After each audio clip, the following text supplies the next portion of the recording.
नमस्कार दोस्तों, एक बार फिर आपका स्वागत है तहकीकात आईपीओ की में, जहां आप और मैं मिलकर करते हैं किसी न किसी आईपीओ की पूरी पड़ताल।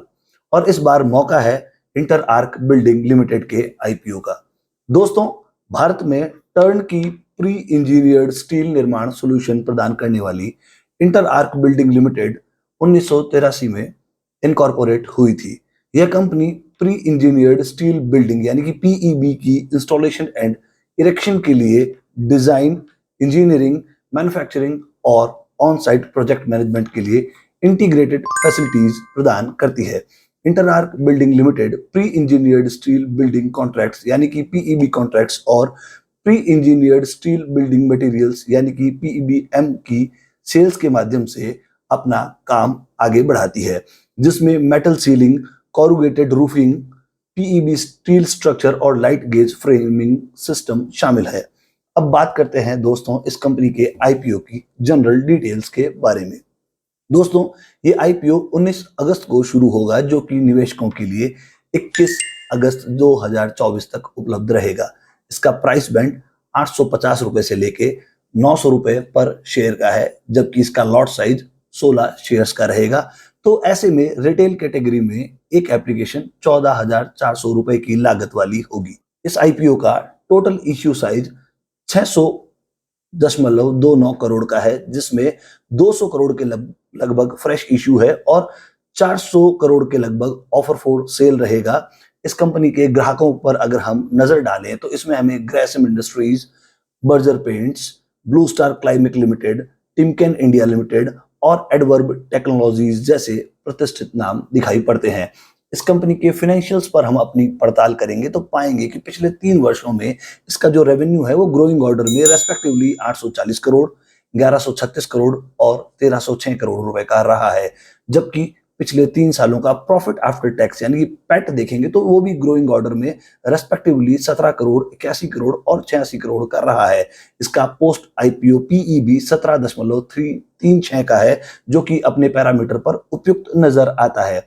इंटरआर्क बिल्डिंग लिमिटेड के पास प्रति वर्ष 1,41,000 मीट्रिक टन की देश में दूसरी सबसे अधिक क्षमता की इंस्टॉल्ड कैपेसिटी है, जबकि पिछले वित्त वर्ष तक इस कंपनी ने भारत में इंटीग्रेटेड पीईबी प्लेयर्स के बीच अपनी ऑपरेटिंग इनकम में 6.1% का मार्केट शेयर हासिल कर लिया था। अब हम पड़ताल करेंगे कि इस आईपीओ से आने वाली राशि को ये कहां कहां उपयोग में लेंगे। पहला, नई पीईबी मैन्युफैक्चरिंग यूनिट की स्थापना के लिए अपने कैपिटल एक्सपेंडिचर की फाइनेंसिंग करना। दूसरा, किच मैन्युफैक्चरिंग फैसिलिटी, तमिलनाडु की अपनी दोनों मैन्युफैक्चरिंग फैसिलिटीज और पंतनगर मैन्युफैक्चरिंग फैसिलिटी के डेवलपमेंट के लिए अपने कैपिटल एक्सपेंडिचर की फाइनेंसिंग करना। तीसरा जो इनका मकसद रहेगा वो रहेगा कंपनी के मौजूदा इंफॉर्मेशन टेक्नोलॉजी इंफ्रास्ट्रक्चर को अपग्रेड करने के लिए अपने आईटी एसेट में इन्वेस्टमेंट को फाइनेंस करना। आगे अगर हम देखेंगे कि अपने पैसे को कहाँ काम लेंगे तो चौथे नंबर पर आता है इंक्रीमेंटल वर्किंग कैपिटल रिक्वायरमेंट्स को फाइनेंस करना। और पांचवा तथा अंतिम, बाकी सब कंपनियों की तरह अपने जनरल कॉर्पोरेट पर्पसेस के लिए पैसे का इस्तेमाल करना।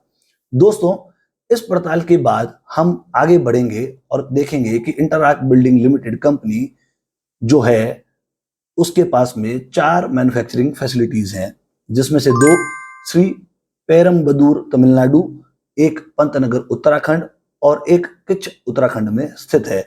दोस्तों, अब समय आ गया है इस आईपीओ के बारे में फैसला लेने का।